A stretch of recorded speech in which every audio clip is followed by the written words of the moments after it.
Bueno, buenos días. Mi nombre es Juan Echagüe.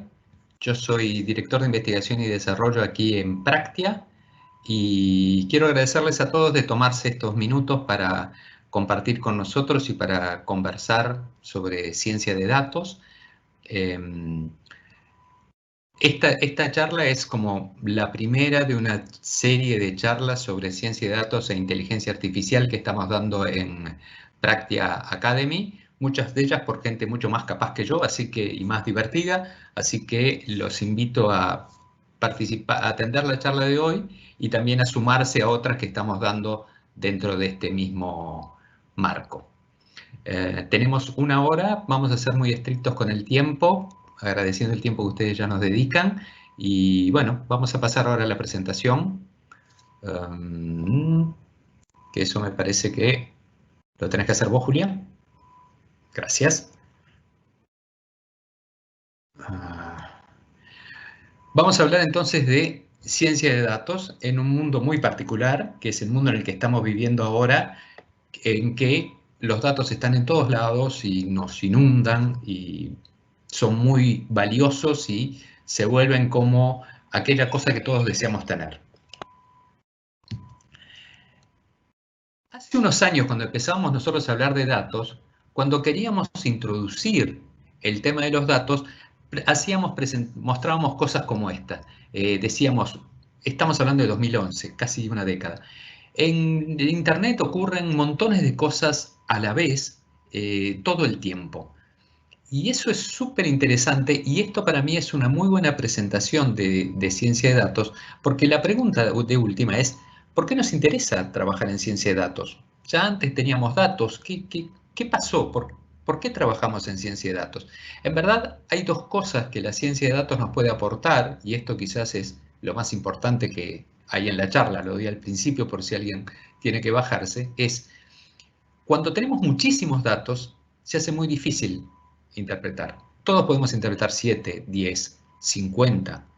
Cuando estamos analizando miles de datos a lo largo de años, simplemente el cerebro humano no parece estar diseñado o armado o evolucionado para poder interpretar eso. Entonces, esa es una de las razones por las cuales usamos la ciencia de datos. Y la segunda razón por la que usamos la ciencia de datos es que los datos vienen muy variados.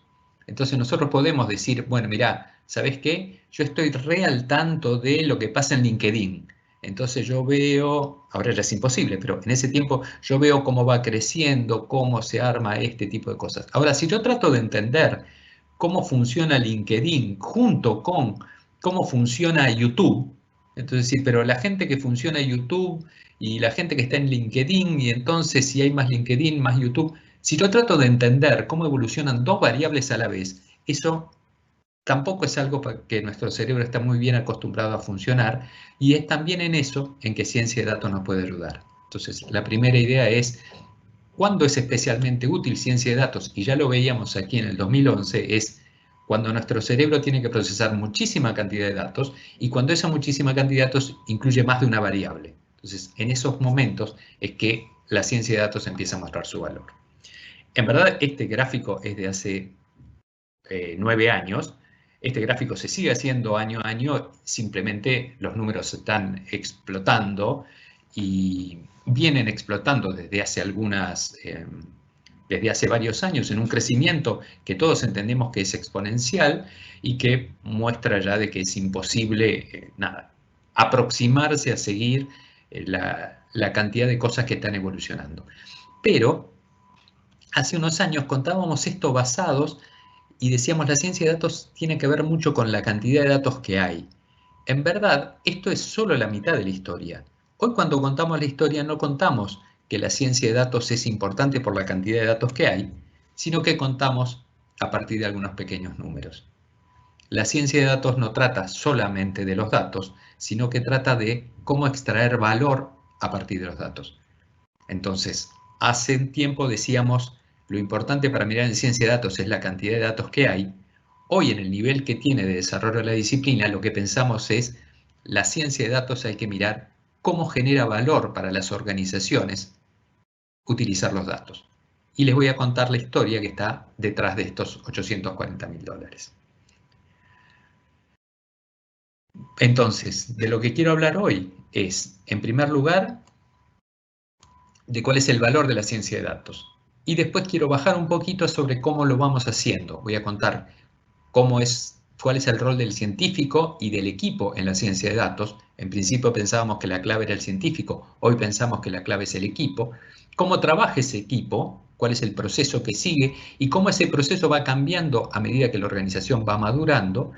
Y hablando de maduración de la organización, lo que hemos encontrado como la clave de esa maduración, que es lo que hoy llamamos alfabetización en datos, la posibilidad de no que el equipo de ciencia de datos trabaje bien con datos, sino que toda la organización pueda trabajar con datos y entender de qué está hablando cuando maneja datos. Para llegar a conclusiones y abrir un espacio para preguntas y respuestas, las preguntas ya las pueden colocar a partir de ahora en un chat que tienen que poder encontrar por ahí, donde van apareciendo las preguntas y vamos a volver sobre el final sobre esas preguntas. Bueno, estamos hablando del valor de los datos. Y para hablar de los valores de los datos voy a hablarles de UPM. UPM, quizás ustedes no lo recuerdan, pero seguramente casi todos recordamos la pastera que está instalada en Uruguay y que se armó el conflicto sobre el río Uruguay y el bloqueo de los puentes. Bueno, esa pastera, esa es UPM. UPM es una empresa escandinava, en verdad, que está instalada en Uruguay desde hace más de 25 años, y lo que hace su negocio es producir pasta de celulosa utilizando madera de eucalipto en una planta que tiene en Fray Bentos. ¿Cómo es el negocio de UPM? UPM alquila o compra campos, va a los campos, planta unos árboles, que son eucaliptos, que crecen muy rápido, planta esos árboles, deja que crezcan, empiezan a crecer, los quedan un tiempo, después cuando el árbol es suficientemente grande, lo que se dice cierran el terreno, no se ocupan más, deja que crezcan naturalmente y a los 10 años vuelven a mirarlos, si están en el tamaño adecuado, van, los cortan, después que los cortan, los pelan, le sacan la corteza, le sacan las ramas, digamos, y los dejan un poco secándose ahí tirados en el pasto. Después va un camión, agarra, trae el tronco hacia la planta de celulosa, lo meten adentro de la planta de celulosa, esencialmente funciona como una gran licuadora, se licúa, se quita parte del agua y eso es la pasta de celulosa y esa pasta de celulosa se mete en un barco y se exporta. Ese es globalmente el negocio que tiene una pastera. El tamaño que tiene UPM es muy grande, ellos producen sus propios plantines, 35 millones de plantines anuales, producen 1.3, bueno, muchísima celulosa, cosechan muchísima madera. Su actividad representa el 1.4 del PBI del Uruguay en el año 2016 y produce su propia energía eléctrica. La energía que produce para su propia planta representa el 8% del consumo de energía eléctrica en el país. O sea, es una empresa muy grande. ¿Cómo hacemos nosotros cuando trabajamos con estas empresas? Vamos y nos juntamos, nos reunimos y decimos, ¿en qué decisión podríamos tomar mejor? ¿Qué cosas podríamos hacer mejor que podrían hacer mejor que la que están haciendo si tuvieran los datos suficientes? O sea, muchas veces la pregunta para arrancar esto es, si yo pudiera saber tal cosa, si yo pudiera predecir tal cosa, entonces tomaría decisiones diferentes. Ese es muchas veces el punto de comienzo del trabajo con ciencia de datos. Y cuando hicimos eso con la gente de UPM, lo que encontramos era el problema del oreo. Oreo es una palabra muy antigua que significa dejar, el proceso es secado de las cosas al aire libre, no tiene nada que ver con las galletitas Oreo, tiene que ver esencialmente con costos de logística. Ustedes agarran, UPM agarra, corta los árboles, como yo digo, los deja secándose. ¿Por qué los deja secándose ahí? Los deja secándose porque cuando se corta el árbol tiene una cantidad de agua, tiene una cantidad de savia. Entonces lo que se deja es que parte de esa agua se salga del árbol, salga del tronco, simplemente por un proceso normal de secado, para después cuando yo traslado ese tronco no esté trasladando agua. Si yo lo dejo muy poco tiempo o lo traslado apenas lo corté, estoy trayendo junto con la madera que a mí me interesa una cantidad de agua que no me interesa y que después voy a tener que extraer en la licuadora. Entonces, y esto es relevante porque uno de los costos operativos más grandes que tiene una pastera es el traslado de los troncos. Por supuesto, el costo más grande inicial es el armado de la planta, pero después, cuando está operando, es el traslado de los troncos. ¿Por qué? Porque los árboles llevan tiempo en crecer y no crecen todos cerca de la pastera, sino que crecen donde la pastera encontró terrenos que fueran adecuados para plantar los árboles. Y a medida que va pasando el tiempo, por supuesto, muchas veces esos terrenos van siendo cada vez más lejanos. Entonces, el costo en camión de traerlo es de los costos más importantes que hay dentro de la operación. Entonces, ¿qué es lo que tenemos? Tenemos un costo grande que nos gustaría reducir y tenemos un número que no sabemos, que es cuánta agua estamos transportando. Cuando yo muevo este tronco, yo quiero moverlo de manera tal de traer la mayor cantidad de madera posible y la menor cantidad de agua posible, porque transportar madera y agua me cuestan lo mismo y lo único que me sirve es la madera. Entonces, la idea es, qué bueno, yo lo que debería hacer sería dejarlos mucho tiempo ahí que se estén oreando. La cuestión es que no lo puedo dejar eternamente oreando porque si lo traslado muy rápido, estoy trasladando agua y con eso estoy perdiendo plata por trasladar agua. Y si demoro mucho en trasladarlos, cuando lo hacemos en vivo esto funciona bárbaro porque ustedes responden. Acá posiblemente a muchos se les ocurrió. Si yo dejo el tronco ahí, tengo literalmente dinero tirado en el pasto. O sea, hay un activo que tengo completamente, literalmente inmovilizado y eso tiene un impacto económico para mí. Entonces, ¿cuál era la pregunta que la gente quería responder? Era, cuando yo voy a trasladar, ¿cuál es el mejor plan para trasladar troncos que a mí me garantice, por un lado, que tengo toda la madera que necesito para generar la pasta de celulosa y por otro lado, que la cantidad de agua que transporto sea mínima? Esa era la pregunta que ellos se querían responder, que se traduce a cuál es el mejor momento para trasladar cada tronco de vuelta a del lugar donde lo corté a la planta. Esto tiene un modelo muy sencillo, se sabe bien cómo se produce el secado de la madera.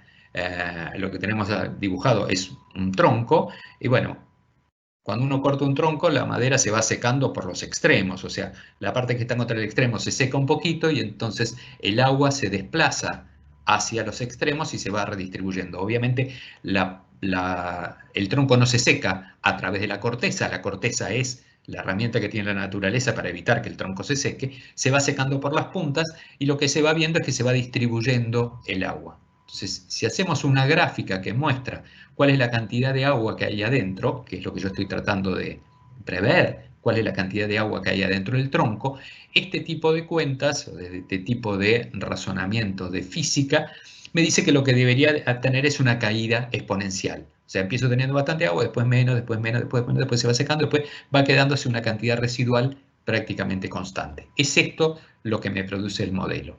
Ahora, nosotros no estamos trabajando con modelos físicos, sino lo que estamos trabajando es con modelos que podemos construir a partir de los datos.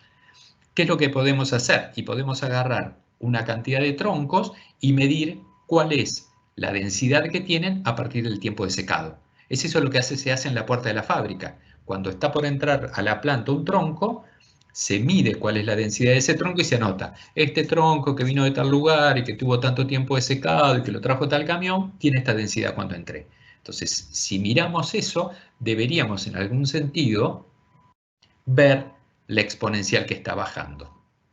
En verdad, lo que vemos es esta nube de puntos. No vemos ninguna exponencial y es por eso que nos interesa trabajar en ciencia de datos. Queremos sacar un dato de que no es fácil verlo a simple vista. ¿Por qué? Porque los datos son ruidosos. Todos los datos que tienen que ver con procesos naturales son ruidosos. Ningún proceso natural se comporta exactamente como predice la teoría.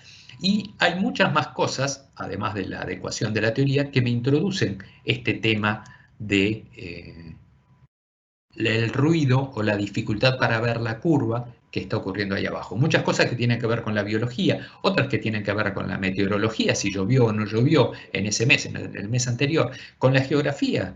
No en todos los lugares hay la misma humedad, en los lugares más altos quizás son más secos, quizás da más el sol, en los lugares que da más el sol quizás son más secos y en otros lados donde hay más sombra son más húmedos, y también en las prácticas dentro de la organización, porque imagínense que los camiones estos están llegando a cualquier hora del día, a la hora que conviene planificarlo para que la ruta esté despejada. De repente está llegando el camión a la noche y de repente llueve y de repente hay 10 camiones y de repente uno podría imaginarse que la persona que tiene que hacer el test dice, tengo 10 camiones, son las 4 de la mañana, está lloviendo, vienen todos al mismo lugar, agarro los primeros, mido el primer camión y a los otros camiones les digo esencialmente da el mismo valor y copio lo mismo. No estoy diciendo que eso haya ocurrido, es algo que podría ocurrir si yo tuviera esa responsabilidad y estuviera lloviendo a las 4 de la mañana.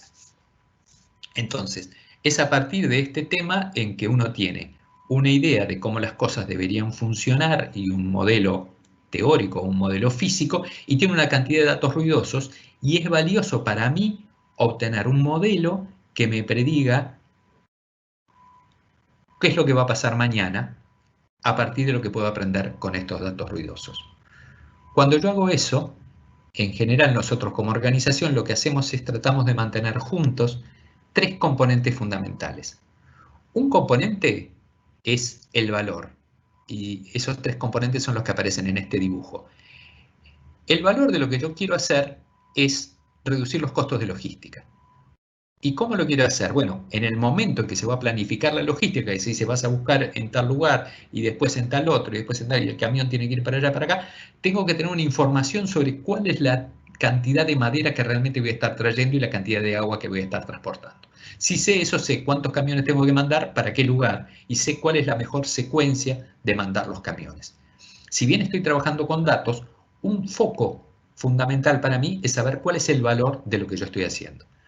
¿Cuál es el segundo dato? El segundo punto importante es de qué información voy a tener para poder trabajar con esto. O sea, en este caso voy a saber sobre los bosques, cuál es la ubicación, cuál es la especie, cuándo fueron que se realizaron las actividades, hace cuánto se cortó, hace cuánto se plantó, hace cuánto se cosechó.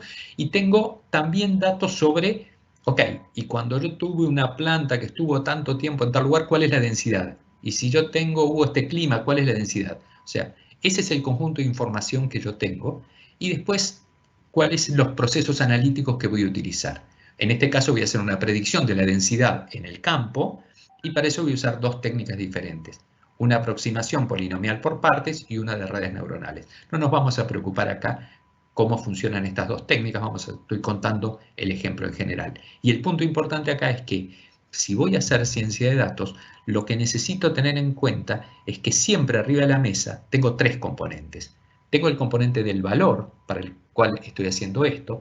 Tengo el componente de la información, cuáles son los datos que estoy manejando para poder hacer esto, y cuál es la analítica que yo voy a ejecutar. Les tengo que confesar que cuando nosotros empezamos a hacer ciencia de datos, nos concentramos muchísimo en la analítica y no teníamos tan claro que tenemos que mantener sincronizados estas tres cosas, porque si no, a veces teníamos muy buenos resultados o no, pero el cliente o los demás no veían el valor, más allá del interés que podía tener la técnica, no se veía el valor de por qué lo estábamos aplicando. Bueno, ¿qué fue lo que pasó? Bueno, obtuvimos este tipo de cosas, son los que resulta cuando uno tiene analítica. Este es el resultado del ajuste de la curva cuadrática. Eso es un ajuste por tramos. Lo que podemos ver ahí es los puntitos y el segmento son los datos reales. La curva celeste es la curva estimada y el grisado es el desvío esperado respecto a la curva. Lo que vemos es que, bueno, hay una predicción de que a lo largo que pasan las semanas, el tronco va perdiendo agua y va disminuyendo su densidad, y el sistema predice que a partir de determinada cantidad de semanas vuelve a subir la densidad. Y acá vienen las discusiones por las cuales vale la pena tener científicos en la mesa, que es, ok, esto puede ser que sea exactamente lo que está ocurriendo porque el tronco junta humedad, después que está suficientemente seco vuelve a cargar humedad, o bien puede ser que sea un problema del método. O sea, como estamos haciendo la polinomial, las polinomiales a veces tienden a subir y a veces tienden a bajar de manera un poquito desordenada. Entonces, bueno, pero ese es, el tema por el cual a uno le gusta tener científicos sentados acá. Y en estos modelos en general se puede tener esta discusión, de decir, mira esta forma, me gusta, no me gusta por tal cosa. Cuando lo que tenemos es una red neuronal, que es súper práctico, funcionan súper bien, sabemos cómo manejarlas. Lo que no sabemos muchas veces es cómo presentar la información que nos dan. Lo que estamos viendo acá, no me pidan que yo se los explique, porque aunque nuestra especialista en redes neuronales podría explicárselo, es una evaluación de cuál es el nivel de error que se está cometiendo con la red neuronal.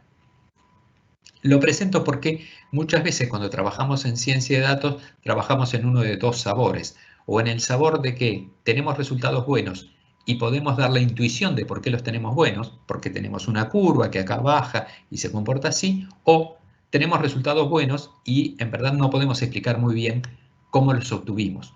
Muchas veces cuando nos metemos con redes neuronales y en lo que tiene que ver con inteligencia artificial, estamos trabajando con modelos que son buenos, pero que no los podemos explicar. Esto da para otra charla que dice, si además de los resultados buenos querés explicaciones, es otro precio, pero eso, vayan a nuestra charla, a la charla que damos sobre inteligencia artificial y creo que ahí van a quedar un poquito más, vamos a tener una mejor visión de todo esto.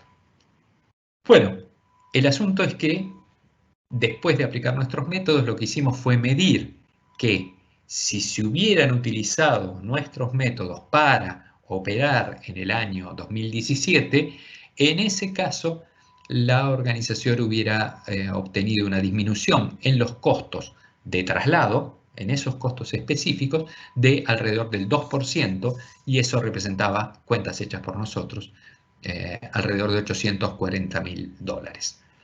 Les tengo que confesar que este número es, digamos que por lo menos un orden de magnitud más bajo del costo que tiene hacer este estudio. Esto es el valor que tiene todo esto, es con ciencia de datos puedo mejorar la toma de decisiones de manera que realmente la ganancia es muy, muy alta, ¿sí? Y esto era a partir de generar información específica sobre un fenómeno relevante para la organización, para un punto relevante del proceso de toma de decisiones. No era yo te voy a contar de cómo es la densidad, es en el momento que se va a hacer la planificación logística, yo puedo informar cuál es la densidad, puedo hacer una estimación fundada de cuál es la densidad de los troncos en cada uno de los lugares y a partir de eso mejorar la planificación logística y a partir de eso en mis predicciones disminuir en 2% el costo y a partir de eso entonces, de acuerdo a mis cálculos, es disminuir en $840.000 el costo de operación de las organizaciones. Cuando ahora contamos para qué es ciencia de datos, lo que decimos es ciencia de datos me permite ahorrar, disminuir costos, mejorar mi imagen, generar más productos o dar mayores beneficios a mis empleados o a la sociedad. Es la ciencia de datos, ya sabemos cómo enfocarla hacia los objetivos que las organizaciones tienen. Y es ese el valor que la ciencia de datos tiene. Cubierto el tema del valor, vamos un poquito a mirar apenitas para adentro sobre quiénes hacen la ciencia de datos, cómo lo hacen y cómo la organización se prepara para recibirlo. El punto importante es, el primer punto es el científico de datos. Hay un trabajo, una publicación famosa de 2012 en que el Harvard Business Review decía el científico de datos es el trabajo más sexy del siglo XXI. Era una buena previsión. Yo les quiero decir a los que están aquí que si no se están dedicando a la ciencia de datos y están buscando un twist en su carrera, acérquense a los temas de ciencia de datos y de Machine Learning. Sigue siendo un excelente trabajo, sigue siendo una oportunidad muy buena para desarrollarse y crecer y hacer cosas interesantes, juntar dinero, hacer dinero y eventualmente trabajar con nosotros. Pero en verdad hay dudas sobre que alguien pueda permanecer sexy durante todo un siglo. Pocos años después, bueno, nosotros adherimos a esa visión, pero el tema es que la definición de científico de datos que nosotros utilizamos hasta el año 2014, tenían todo este tipo, esta larga lista de cosas que sabían hacer. O sea, alinear negocios, tecnología, ejecución, habilidad para evaluar propuestas, construir modelos, y hacíamos una lista muy larga de cosas que podían hacer. Saben que no hay gente así, o si hay, son muy pocos. En general la gente sabe hacer alguna de estas cosas, y lo que descubrimos después es que los que pueden hacer estas cosas son los equipos, no los científicos de datos. Esto generó un malestar en todos los científicos de datos. Acá tenemos un informe sobre Kaggle. Kaggle vendría a ser como antes mis hijos jugaban al Club Penguin, un lugar donde se junta gente que tiene los mismos intereses. La gente que se interesa en ciencia de datos se junta en Kaggle y ahí pasa su tiempo conectándose con temas, problemas y gente que le interesa. Y Kaggle hizo una encuesta y descubrió en 2017 que la mayor parte de la gente que trabaja en ciencia de datos en Estados Unidos, o sea, estamos hablando de lo que imaginamos buenos salarios, pasa varias horas por semana buscando un trabajo nuevo. ¿Por qué está buscando un trabajo nuevo? Bueno, porque no era tan sexy como pensábamos, hay algunas dificultades en todo esto. ¿Cuáles eran las dificultades? Bueno, que las expectativas personales no eran realistas, que a veces uno pone mucho foco en analytics. ¿Se acuerdan que yo decía que al principio nosotros mirábamos solo la parte de analytics y ahora miramos también los datos y miramos también el negocio? Bueno, si uno tiene mucho foco en analytics, la construcción colectiva de cuáles son las buenas decisiones, lo que llamamos política dentro de las organizaciones, es un tema difícil porque uno piensa que la verdad está en los datos, cuando en las decisiones políticas la verdad es una cosa que se construye, es aquello a lo que se accede de manera construida y compartida. Por otro lado, hay muchos científicos de datos que no hacían ciencia de datos o que no hacen ciencia de datos, sino que tienen el título de científico de datos, pero hacen cualquier cosa con datos. Y muchas veces se percibía que el trabajo es en un equipo que está muy aislado, muy separado de la organización.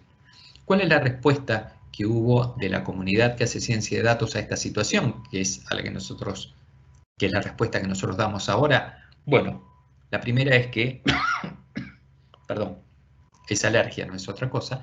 La primera es, no necesitamos otro héroe.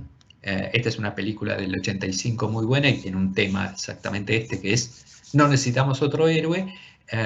Estaba mal definido el rol del científico de datos. Le estamos pidiendo demasiadas cosas. Hoy lo que pensamos es que el científico de datos tiene que desarrollar sus actividades dentro de un equipo que junta tres conjuntos de habilidades. Un conjunto de habilidades que lo ponemos arriba, que está relacionado con el negocio, un conjunto de habilidades que está relacionado con la tecnología y un conjunto de habilidades que está relacionado con la analítica. Esencialmente tiene que haber gente de distintos perfiles que colaboran adentro de un mismo equipo. El científico de datos es, de alguna manera, una persona que está entre la tecnología y las capacidades analíticas. Tiene capacidad analítica y a la vez tiene capacidades tecnológicas que le permiten resolver problemas, y lo que hace es desarrollar modelos estadísticos y algoritmos. No hace todo lo demás. Entonces, muchas veces trabaja muy codo a codo con dos roles, que es, por un lado, el ingeniero de datos, que es el que captura y estructura y analiza hasta cierto nivel los datos que están disponibles de la organización, y por otro lado con la persona que lo ayuda en visualización. O sea, una cosa es construir el modelo y predecir cosas y otra es construir los buenos artefactos, los buenos gráficos, los buenos tableros, las buenas presentaciones que expliquen, que puedan mostrar el valor y los resultados que producen esos modelos estadísticos. Y también otro que se dedica a la integración de todo esto. O sea, cuando yo tengo el modelo armado de esto de predicción de la densidad del tronco, bueno, en algún momento lo tengo que conectar con el aparato, con el sistema que hace el armado de la planificación logística. La persona que hace la planificación logística tiene su propio sistema, donde entran los datos y va decidiendo cosas. Bueno, mis datos de predicción tienen que estar metidos ahí adentro. El que hace ese meterlo ahí adentro no es el científico de datos, es una persona encargada de la integración. Y hay un rol más que nosotros ponemos en nuestros equipos y que es clave en todo esto, que es lo que llamamos el traductor analítico o el traductor. Simplemente es muy difícil que una persona de negocios sepa hablar con un científico de datos, y es muy difícil para el científico de datos hablar con una persona de negocios. Es muy difícil encontrar gente que tenga la habilidad para hacer muy bien una de las dos tareas y a la vez comunicarse con el otro. Lo que nos resulta más fácil es encontrar gente que hace muy bien las tareas de negocios y que hace muy bien las tareas de ciencia de datos, y encontrar personas que hacen muy bien la tarea de comunicarse con los dos. Es el que actúa como traductor entre los conocimientos de negocio y los conocimientos de ciencia de datos. Entonces, de última, es el que se asegura de que los esfuerzos que se están haciendo en ciencia de datos estén apuntados a resolver los problemas de negocio.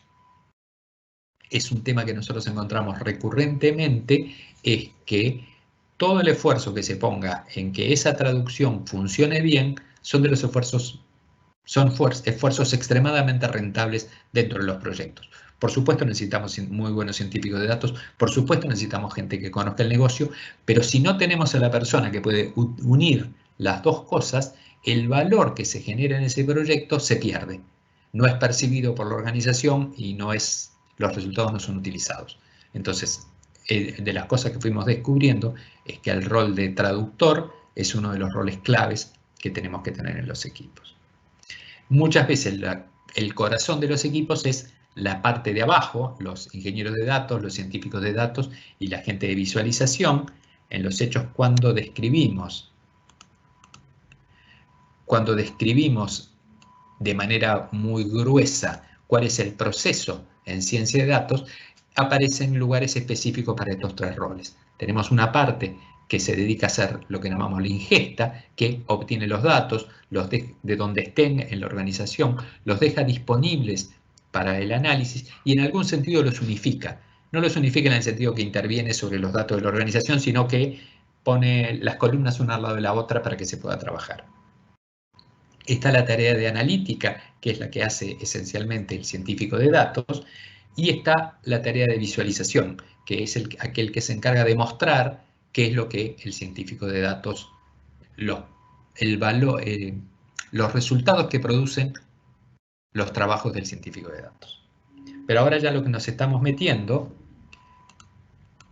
en cuál es el proceso de trabajo, que es a lo próximo que voy a destinar. El proceso de trabajo tiene esta forma: hay una parte de ingesta, hay una parte de análisis y hay una parte de visualización, pero no se hace así como en algún sentido se hace en pipeline, se hace ordenado como aparece en la pantalla. En verdad lo que hay es continuamente bucles alrededor de esto. O sea, cuando llego al análisis puede ser que necesite más datos o que necesite mejorar la forma que se presentaron los datos. Cuando llego a la visualización puede que me dé cuenta de que sería buena idea tener más análisis o más datos. En general esto se trabaja de manera iterativa y lo que nosotros usamos son, como tanta gente en tecnología en este momento, metodologías ágiles. Tenemos una idea al principio, la partimos en pedazos y con eso generamos un backlog. Después tenemos ciclos en los que vamos avanzando con ese backlog y vamos construyendo incrementalmente los resultados. O sea, al principio arrancamos con aquel modelo de este es el valor, estos son los datos, esta es la pregunta. Lo que vamos construyendo son versiones de respuestas de las preguntas utilizando la analítica que van generando parte del valor. Entonces ese trabajo incremental es el que desarrollamos día a día. Esto es cómo ocurre un proyecto. El asunto es que... Un segundo, por favor. Disculpen. Todos estamos en casa con familia. Esto es como ocurre un proyecto. Ahora, esta forma de ejecutar un proyecto va madurando a medida que pasa el tiempo. No podemos decir, lo primero que le voy a hacer va a ser, voy a ir a construir un puente. Posiblemente necesite una tarea más sencilla primero. ¿Cómo es que se hace este proceso hoy? Bueno, el proceso ya sabemos que hay una forma en que no funciona, que es, vayan y contraten un científico de datos. Eso no alcanza. ¿Cuál es la recomendación que nosotros tenemos? Y mucho menos decir, compremos software para hacer ciencia de datos, eso está inclusive más lejos. ¿Cuál es el proceso que nosotros recomendamos hoy, que hemos probado muchas veces? Es, primero, vayamos a por las preguntas. Construyamos cuáles son las preguntas que son relevantes para los actores en la organización. Entonces, digamos, ¿cuáles son las preguntas que hay que responder? Como hicimos esto del tiempo de Oreo, sentémonos y digamos, ¿Cuáles son las preguntas que sería interesante responder? Tenemos una actividad, hay actividades estructuradas, nosotros tenemos una en práctica que lo que hacemos lo llamamos Discovery Workshop, en donde el resultado es media docena de preguntas estructuraditas, digamos, de cuáles son las cosas que valdría la pena responder y que generarían valor para la organización. Si no tenemos las buenas preguntas que sean valiosas para la organización, no vamos a poder desarrollar nada de ciencia de datos. ¿Qué es lo siguiente? Lo siguiente no es construyamos un portaaviones, es hagamos algunos pilotos. Tenemos las preguntas, definamos algunos proyectos pilotos, o sea, proyectos que no tienen un alcance inmenso, proyectos que no necesariamente tienen un impacto directo en la producción. Definamos proyectos pilotos que nos permitan ganar confianza sobre cómo estamos haciendo las cosas y cuál es el valor que puede aportar ciencia de datos. Y después que los proyectos que tengo uno o varios pilotos que están funcionando y gano tracción, entonces busco ahí sí definir y estabilizar al equipo de ciencia de datos que fui creando en el tiempo de los proyectos y lo voy conectando con el resto de la organización. ¿Cuál es la idea acá? La idea es que cuando yo tengo pilotos, tengo como un grupito que se dedica a resolver un problema. Y casi que lo tengo desconectado de la organización. Muchas veces decimos que lo tenemos en un cuarto y le tiramos por la ventana, le vamos tirando los datos, ellos nos pasan las respuestas. No están integrados a la operación cotidiana. Es la forma razonable de hacer un piloto, digamos. No estoy dependiendo, en la operación no estoy dependiendo de ellos. Lo que pasa es que los pilotos muchas veces funcionan, y vamos a ver que hay condiciones que hacen que los pilotos siempre funcionen, y ahí es que aparecen los verdaderos problemas. Ok, ahora el equipo no le puedo tirar los datos por la ventana, porque va a crear cada vez más datos, y tampoco me puede mandar los resultados por la ventana con un PPT. Yo quiero que esos datos sean utilizados. Entonces, ya sabemos cómo manejar y sabemos cómo hacer que las organizaciones manejen el desarrollo de pilotos. O sea, las dos primeras flechas sabemos que funcionan bien. Los desafíos están en la tercera flecha y en particular está en el momento en que tengo que conectar el equipo de ciencia de datos con la organización. Tienen que poder recibir los datos y a la vez manejar los datos con el mismo nivel de prudencia que lo maneja el resto de la organización y tienen que pasar sus resultados en buen momento y en buena forma y a la vez ser escuchado por la organización. Esa conexión es el lugar donde está el desafío.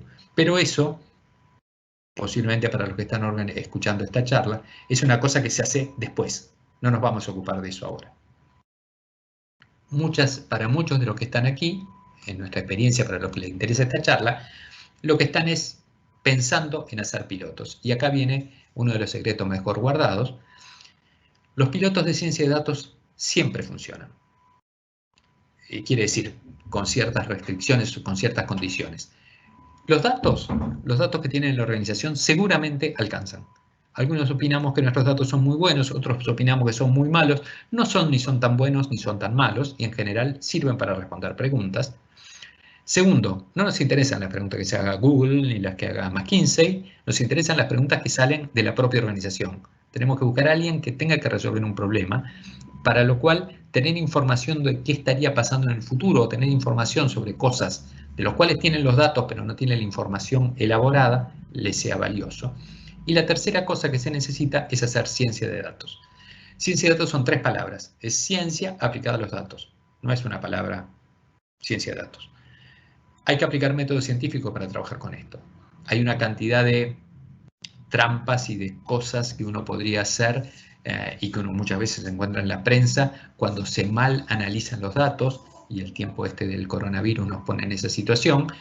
Hay muchas cosas que se pueden hacer y que no están bien. Hay muchos modelos que están bien y otros que no.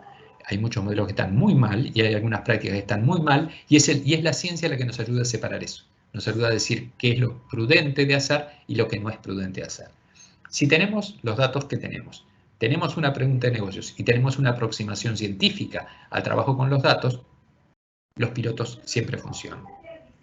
Spoiler del próximo capítulo, que era lo que yo venía diciendo. Escalar a la operación es otro tema, pero eso, como yo digo, es para la próxima charla.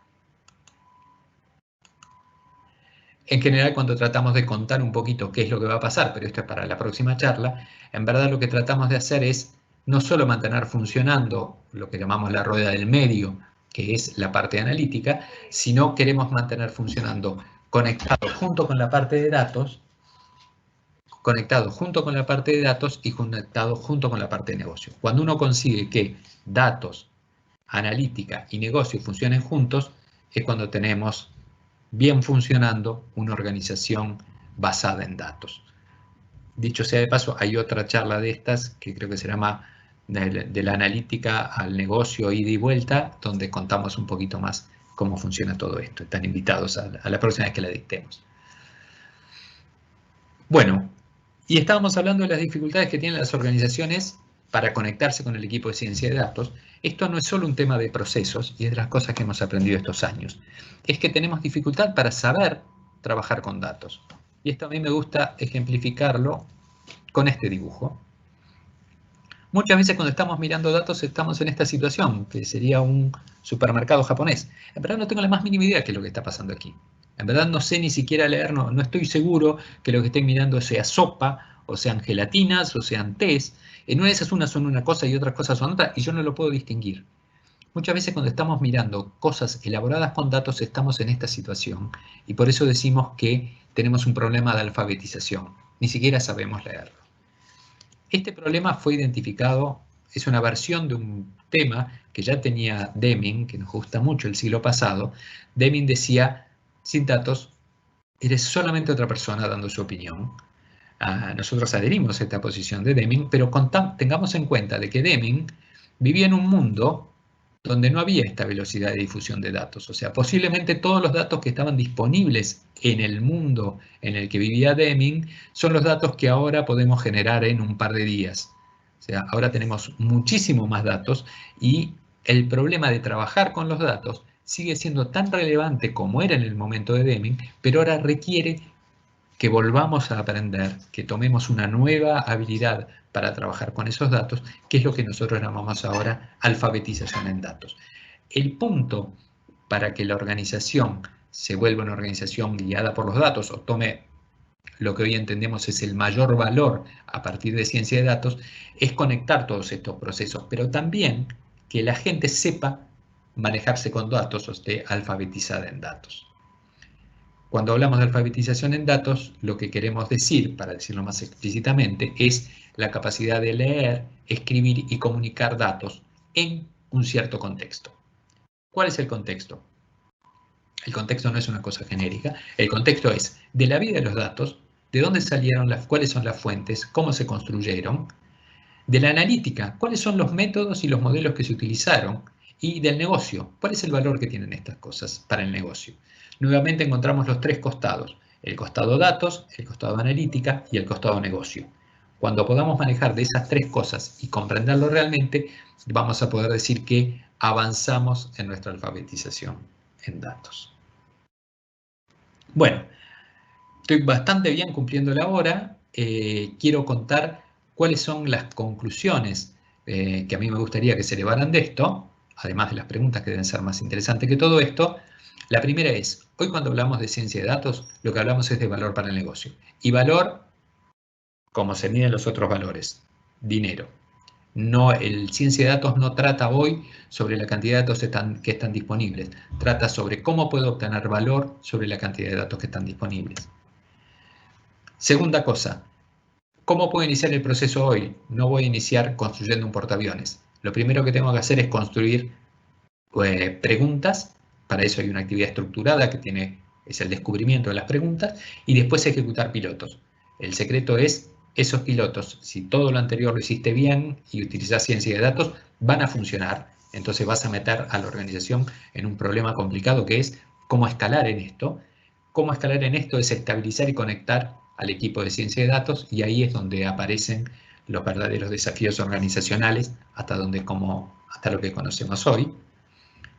Bueno, era el tema, los pilotos de ciencia de datos siempre funcionan. Y este es el momento entonces en que abrimos para preguntas y en la medida que sea posible alguna respuesta. Paso a leer entonces las preguntas de ustedes que pueden poner en el costado. ¿Ok?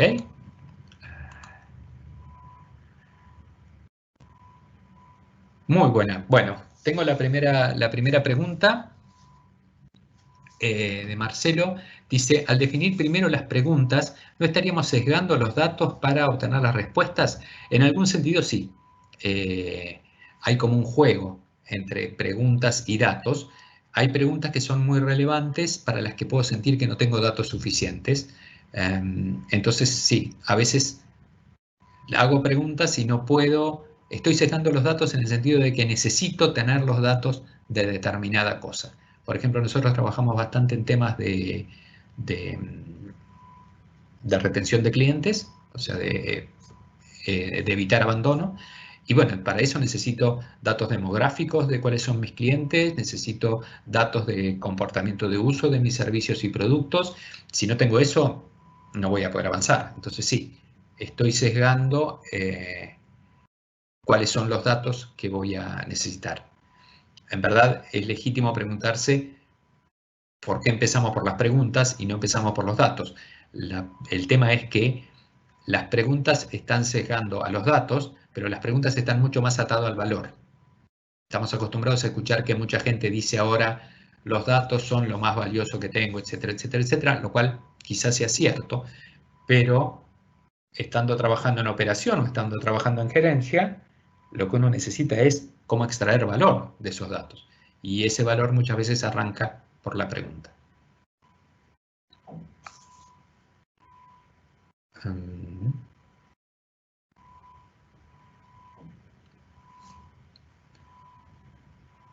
Digamos que para un poquito más sobre esto, digamos que en esa actividad de Discovery Workshop, en verdad, antes de llegar a la pregunta, lo que arrancamos es por las responsabilidades en el negocio. O sea, la primera pregunta en el Discovery Workshop no es cuáles son los datos, ni cuáles son las preguntas, sino es cuál es tu responsabilidad. ¿Qué es lo que vos custodias dentro de la organización? Entonces, la persona de logística dice, yo custodio que transporte la cantidad de árboles que necesito para operar con el menor costo. Entonces, ahí arranco. En verdad, lo que determina todo lo demás es cuál es el valor que vos estás custodiando o el valor que vos estás generando. De ahí vienen las preguntas y de ahí vienen los datos.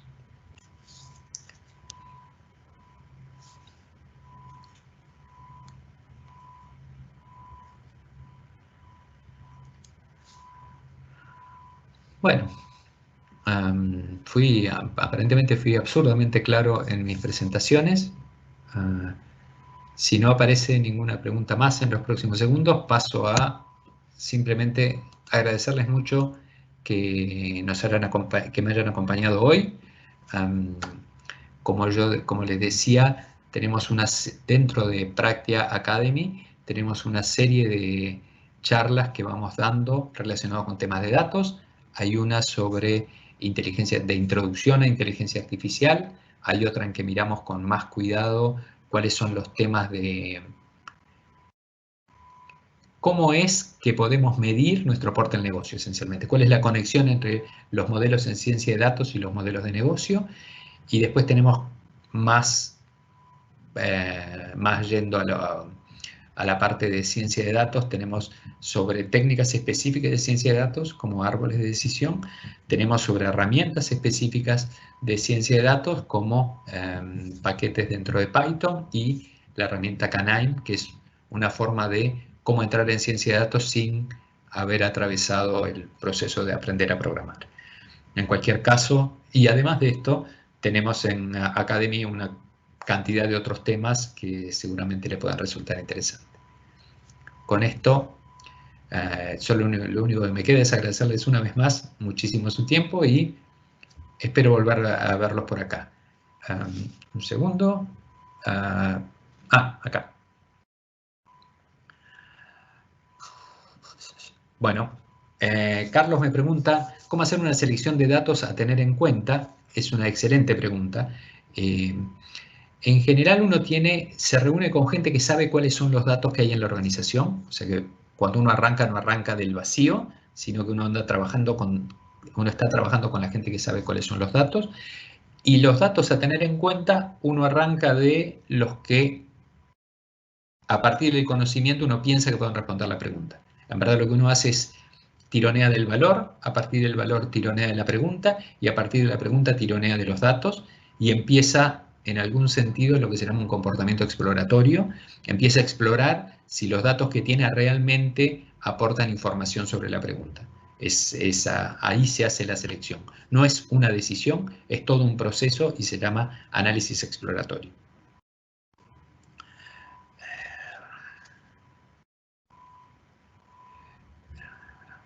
Organización genera los datos. Bueno, Sebastián me pregunta si el rol de mejorar la forma en que la organización genera los datos en calidad y oportunidad corresponde al equipo de ciencia de datos o corresponde a otra área. Gracias. En general corresponde a otra área, corresponde, en los diseños organizacionales que yo conozco, corresponde al área de negocio. Es una buena idea de que el área de negocio sea responsable de sus datos. Estaban puestos dentro de la parte de arriba de los skills de negocio, había algo que creo que se llamaba Data Architect, o en otros lugares se llama CDO, Chief Data Officer.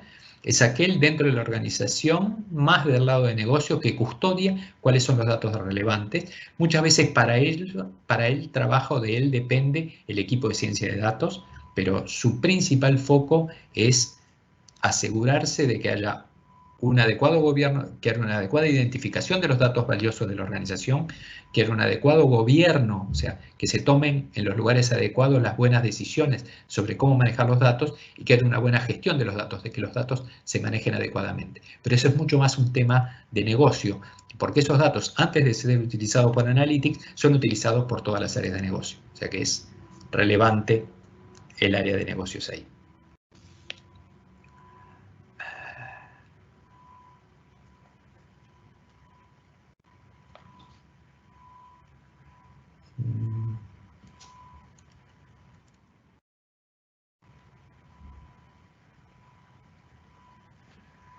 Acá hay una pregunta de Carlos.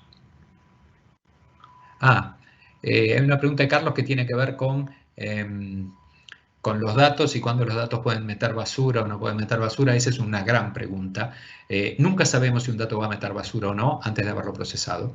Y después de haberlo procesado, muchas veces lo que podemos decir es, tenemos la sensación de que es basura y no nos ayudó a construir la respuesta que nosotros queremos. O tenemos razones fundadas para pensar que es basura, pero nunca podemos estar enteramente seguros de que sea basura y de que no haya una señal abajo. Es un tema súper importante y por eso es que yo reivindico la noción de ciencia de datos. Es el científico de datos el que va a poder tomar una decisión fundada sobre si esto es útil o no es útil. Me recuerda lo que está señalando, hay una parte del ADN humano que se llama junk, o sea que es la basura dentro del ADN, que es el nombre que se le pone a una parte del ADN que todavía no sabemos cómo funciona. O sea, no hemos encontrado lo que hace. Lo llamamos basura por eso, pero no por eso dejamos de estudiarlo, digamos. Entonces, hay datos que pueden ser basura dentro de la organización, podemos saber que no responden a lo que nosotros imaginamos que deberían responder. En una de esas, en algún otro momento, le encontramos valor para algo. La idea de la ciencia es justamente ser consciente de eso, de que hay momentos en que se puede sacar valor de algo, hay momentos en que no, y hay momentos en que se puede demostrar que algo para determinado resultado es basura. Quizá para otra cosa no. O sea, puede ser basura en función de determinado objetivo.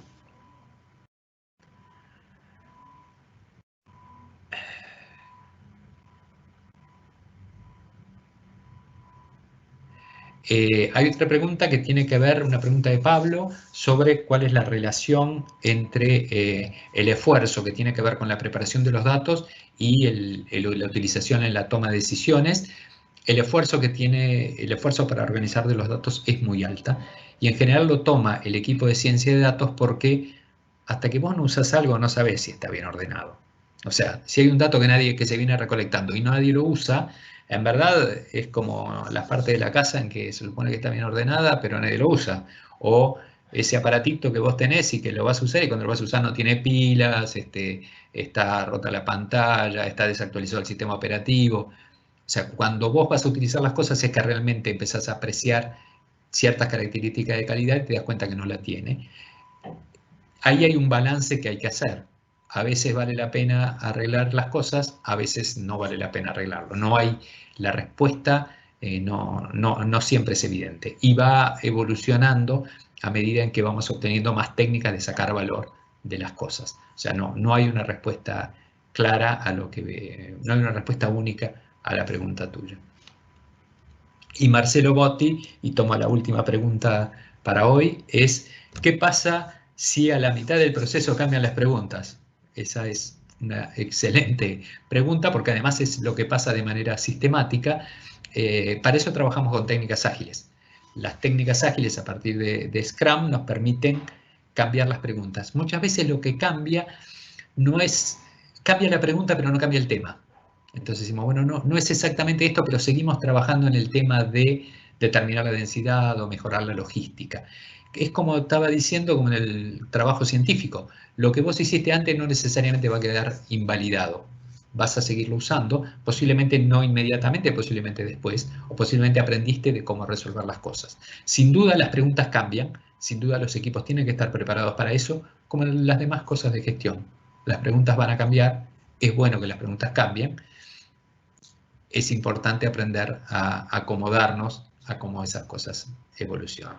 Gente, les quiero agradecer las preguntas, les quiero agradecer habernos acompañado hasta aquí. Los invito a que volvamos a encontrarnos en otra oportunidad. Por favor, manténganse en casa, manténganse en cuarentena, manténganse seguros y para casi todo el país, si van a salir a la calle, mantengamos seguros también a los demás. Muchísimas gracias.